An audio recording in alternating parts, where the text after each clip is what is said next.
Hai teman-teman, kita belajar yuk tentang perkembangan masa dewasa pertengahan. Tapi sebelum itu, perkenalkan kami dari kelompok 2. Ada saya, Sefanya Kartian Dago, Fain Menambe, Isa Kruntik, dan Santanya Guraichi. Nah, teman-teman, inilah pembahasan yang akan kita bahas pada saat ini. Pertama, ada pengantar, kedua perkembangan fisik, ketiga perkembangan kognitif, dan keempat perkembangan psikososial. Nah, teman-teman, sebelumnya teman-teman sudah tahu tidak? Perkembangan masa dewasa pertengahan itu perkembangannya seperti apa? Nah, di sini kita akan belajar. Pada umumnya, usia madya atau usia setengah baya dipandang sebagai usia antara 40 sampai 60 tahun. Masa tersebut pada akhirnya akan ditandai oleh perubahan jasmani dan mental. Pada usia 60 tahun, biasanya terjadi penurunan kekuatan fisik, sering pula diikuti oleh penurunan daya ingat.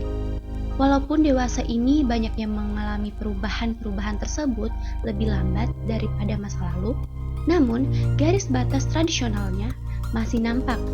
Meningkatnya kecenderungan untuk pensiun pada usia 60-an, sengaja atau tidak sengaja usia 60-an dianggap sebagai garis batas antara usia lanjut dengan usia madya. Nah teman-teman, kita masuk di perkembangan fisik usia madya.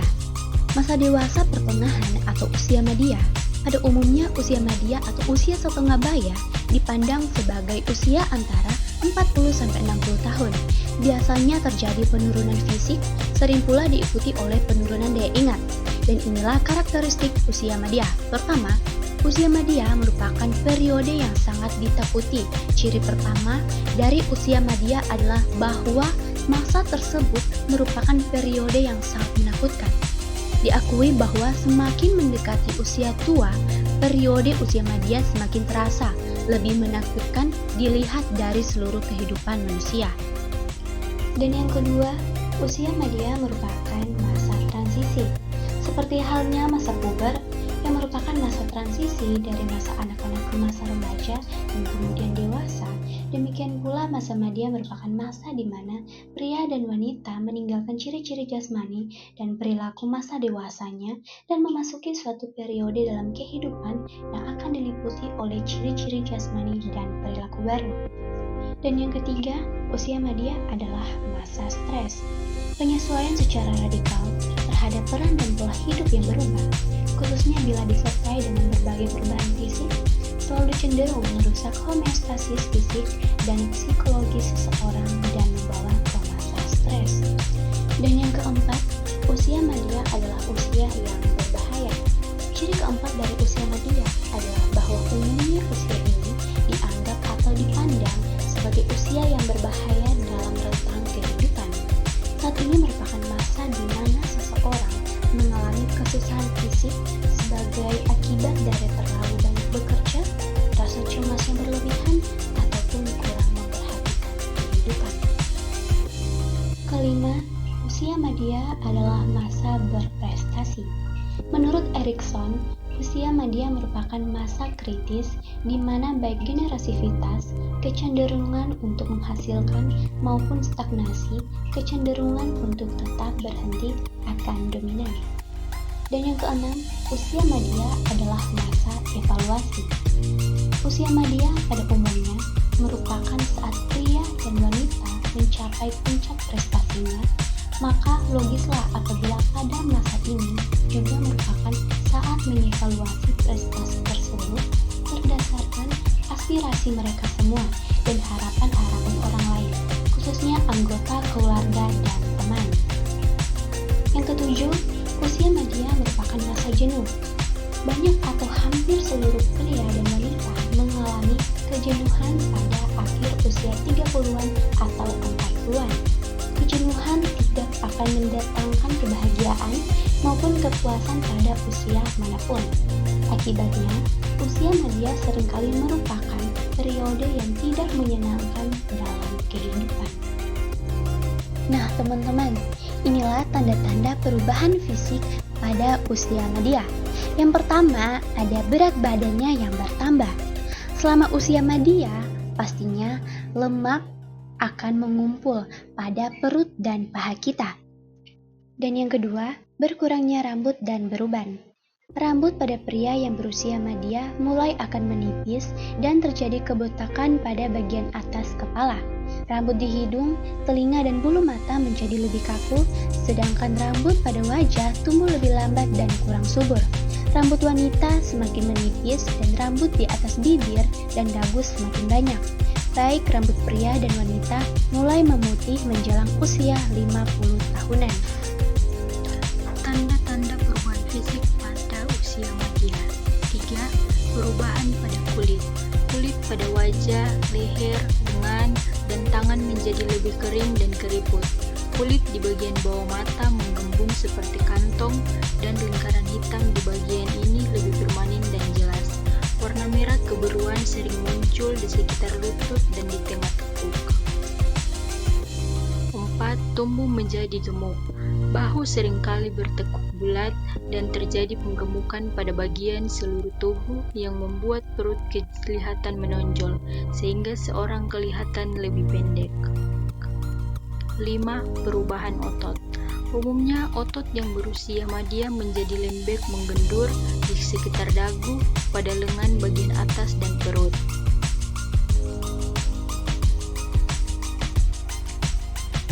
6. Masalah persendian. Beberapa orang berusia madya mempunyai masalah pada persendian, tungkal, dan lengan yang membuat mereka sulit berjalan dan memegang benda yang jarang sekali ditemukan pada orang-orang muda. 7. Perubahan pada gigi. Gigi menjadi lebih kuning dan harus lebih sering diganti, sebagian atau seluruhnya dengan gigi palsu. 8. Perubahan pada mata. Mata kelihatan kurang bersinar daripada mereka ketika masih muda, dan cenderung mengeluarkan kotoran mata yang menumpuk di sudut mata. Perkembangan kognitif. Mengukur kemampuan kognitif di usia parubaya. Secara kognitif, orang-orang parubaya sedang dalam kondisi puncak. Para periset menyimpulkan tidak adanya pola umum perubahan yang berkaitan dengan usia bagi semua kemampuan intelektual. Nah, walaupun penurunan konsisten kemampuan perseptual telah dimulai pada usia 25 tahun dan kemampuan numerik mulai menurun pada usia 40 tahun, performa puncak dalam 4 dari 6 keterampilan, penalaran induktif, orientasi spasial, kosakata, dan memori verbal terjadi pada sekitar pertengahan masa parubaya. Dalam 4 kemampuan tersebut, orang-orang parubaya, khususnya wanita, berada di atas rata-rata dibandingkan pada usia 25 tahun. Orientasi spasial, kosakata, dan memori verbal pria mencapai puncak pada usia 50-an dan pada wanita pada awal usia 60-an. Dengan kata lain, kecepatan perceptual wanita menurun lebih cepat dibandingkan pria. Perbedaan kognisi orang dewasa.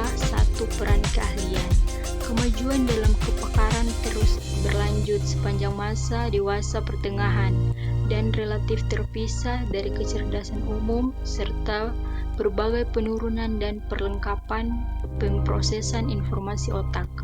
Dengan kata lain, encapsulation akan mengangkat kemampuan yang cair untuk memecahkan masalah tingkat lanjut.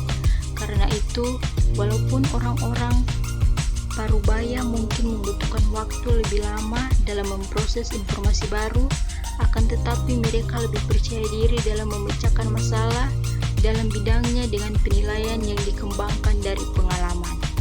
Kedua, pemikiran integratif.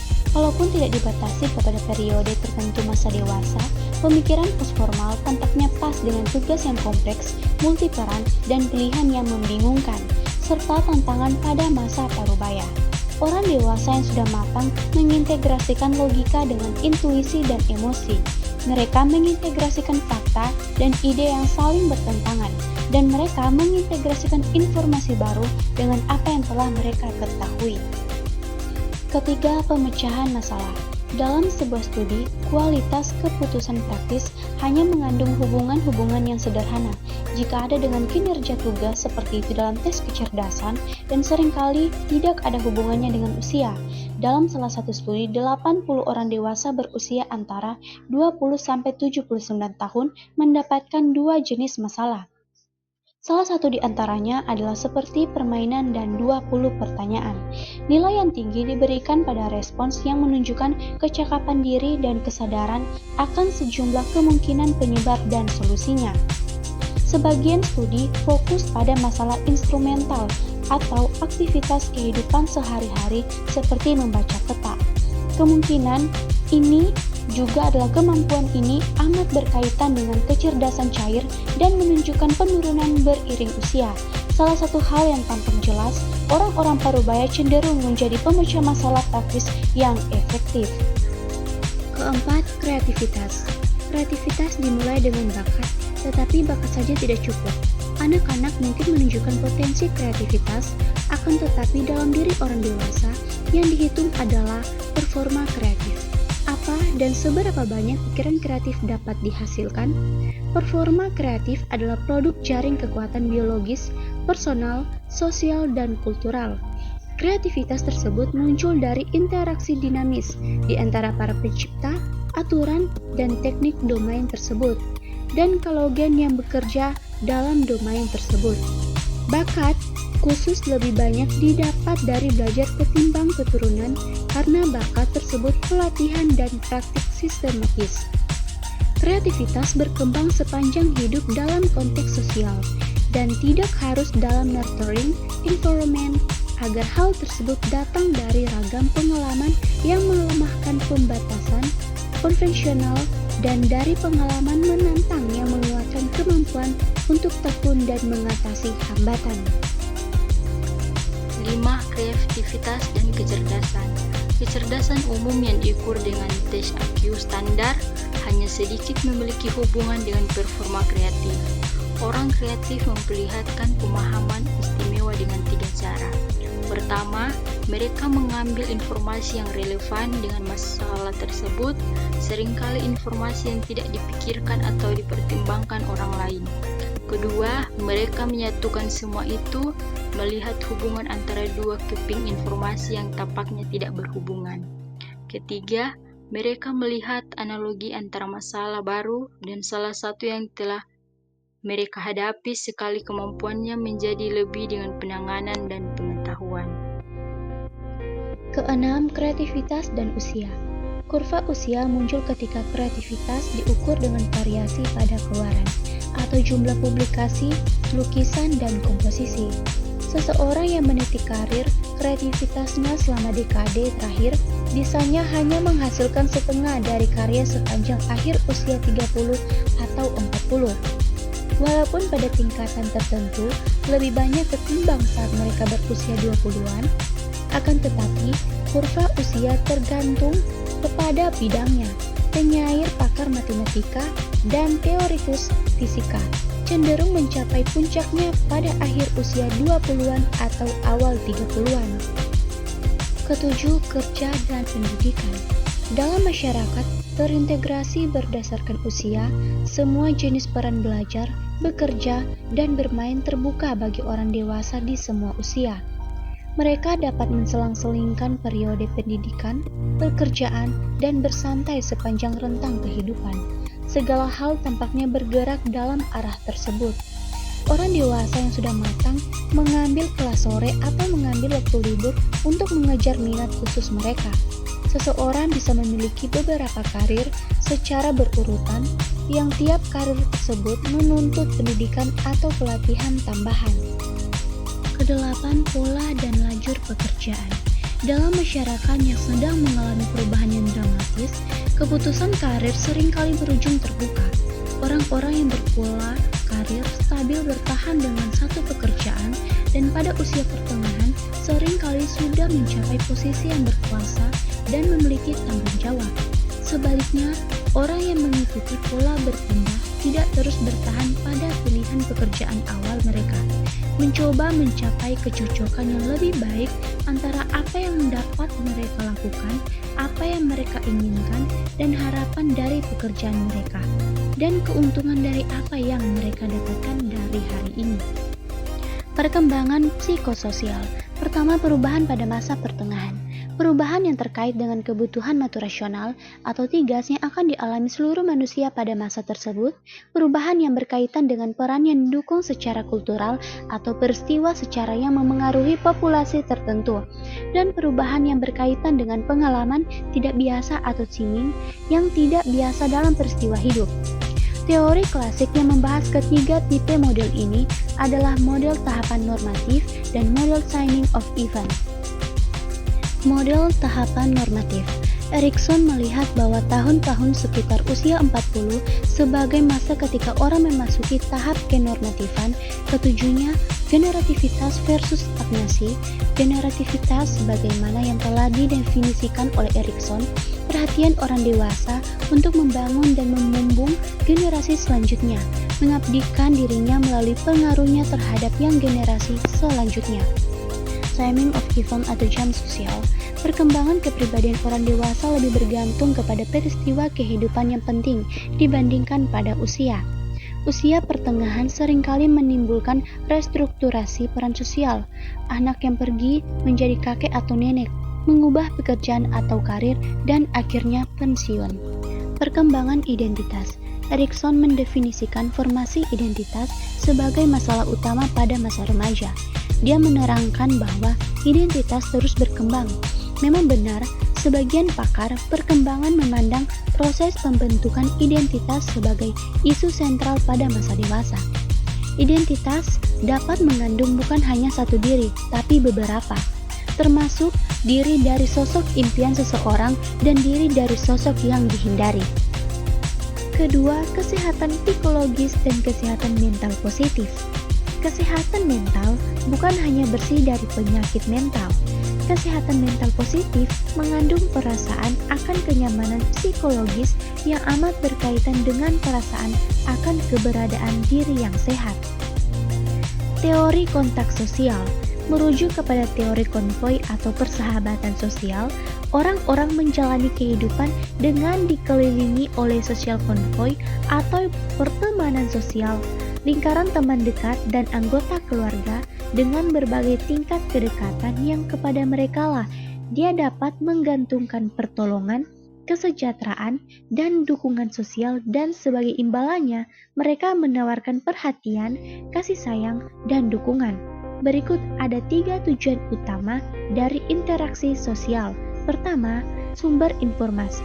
Kedua, interaksi sosial membantu orang-orang mengembangkan dan mempertahankan rasa akan keberadaan diri. Ketiga, interaksi sosial merupakan sumber kenikmatan dan kenyamanan atau kesejahteraan emosional. Ketiga, relasi dan kualitas kehidupan. Sebagian besar orang parubaya dan yang lebih tua optimis tentang kualitas kehidupan seiring dengan pertambahan usia. Merujuk kepada survei surat terhadap 1.384 orang dewasa dengan usia 45 tahun dan ke atas, walaupun mereka menganggap relasi seksual yang sukses sebagai sesuatu yang penting bagi kualitas hidup, relasi sosial bahkan jauh lebih penting. Berikut relasi konsensual.